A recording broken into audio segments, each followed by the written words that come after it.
In the world of AI, a few big names always seem to dominate the conversation. But over the last year, something really interesting has been happening. An open-weight model series has been quietly evolving, making a serious bid for the top spot. So today, we're going to go on a technical tour to see exactly how the DeepSeek models went from V3 to V3.2, stacking innovation on top of innovation to challenge the giants. Let's dive in. And you know what? Let's just start with the punchline, because it's absolutely stunning. This chart, right from their technical report, shows DeepSeek V3.2's Special A version going head-to-head with monsters like GPT-5 and Gemini 3.0 Pro on some really tough tasks. I mean, let that sink in. We're looking at an open-weight model playing in the same league as the very best closed proprietary systems. This isn't just a small step up, it's a real challenge to the way things are. Which, of course, brings us to the huge question, the central question of this whole explainer. How is that even possible? What kind of architectural magic and training wizardry allows an open model to close that gap so dramatically? Well, that's exactly what we're about to unpack, step by step. To really understand how they got here, we've got to rewind the clock a little bit. Our journey starts with the foundation they laid with DeepSeek V3 back in late 2024. This is where they first established the core ideas, the philosophy that would guide everything that came after. This diagram here shows you the two main pillars of V3's architecture. First, you've got its mixture of expert structure, or MOE. That's a pretty common strategy these days for scaling up models without breaking the bank. But it's the second pillar, a really unique attention mechanism that was designed to solve a very specific problem, saving memory. And that mechanism is called multi-head latent attention, or MLA. The core idea behind it is actually brilliantly simple. So, to keep track of a conversation, a model has to store something called a key value cache of everything that's come before. But with really long prompts, that cache gets enormous and just eats up memory. MLA's entire job is to shrink that cache down. And this visual perfectly shows how it works. Instead of storing these huge, full-size key and value tensors, MLA first squishes them down into a much smaller, latent space. Seriously, just think of it like a zip file for the model's memory. This compressed version is what gets stored, and boom, your memory usage plummets. Yeah, it adds a couple of extra calculations, but the trade-off is massive, especially when you're dealing with long contexts. Okay, so they've got this solid foundation, it's scalable, and it's memory efficient. But the team was just getting started. They didn't just release one big new model. Nope. Over the next year, they released a whole series of them, and each one added a new, crucial piece to the puzzle. This timeline here is basically our roadmap. It all starts with V3 in December 2024. Then, pretty quickly, they follow up with R1, which was focused on reasoning. Then you see a whole series of updates, all leading up to the main event, the flagship V3.2, almost exactly a year later. Now, let's look at the key ideas they cooked up along the way. So, the first major trick they added after V3 came with that R1 reasoning model. It was trained using a technique called reinforcement learning with verifiable rewards, or RLVR. And the concept is super powerful. Instead of just relying on a person to say, yeah, that looks right, you reward the model for answers you can prove are correct with a program. Like checking a math answer with a calculator or seeing if a piece of code actually runs. This gives the model an incredibly strong, reliable signal for learning logical stuff. The next huge leap wasn't about reasoning, it was about raw computational speed.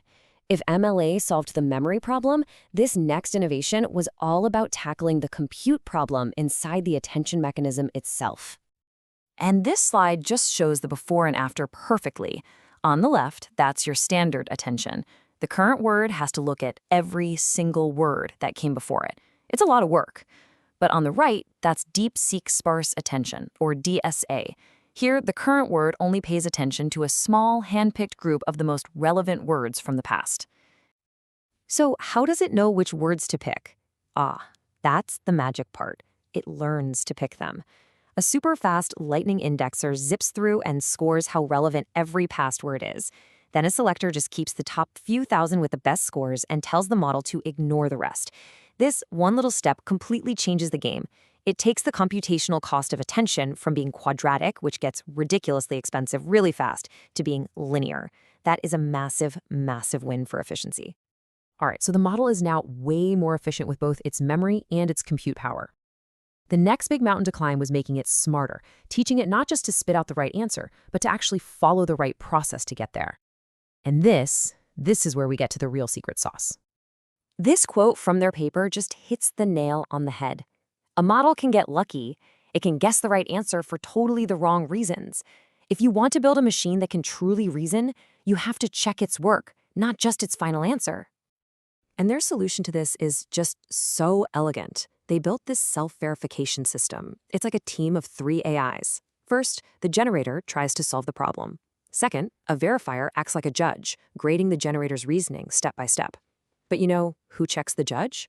Well, that's the meta-verifier, whose only job is to make sure the verifier is being fair and accurate. It's a whole system of checks and balances designed to teach the main model how to produce really high-quality, trustworthy reasoning. Now, getting that verified feedback is only half the battle. The model has to actually use it, and that's where self-refinement comes in.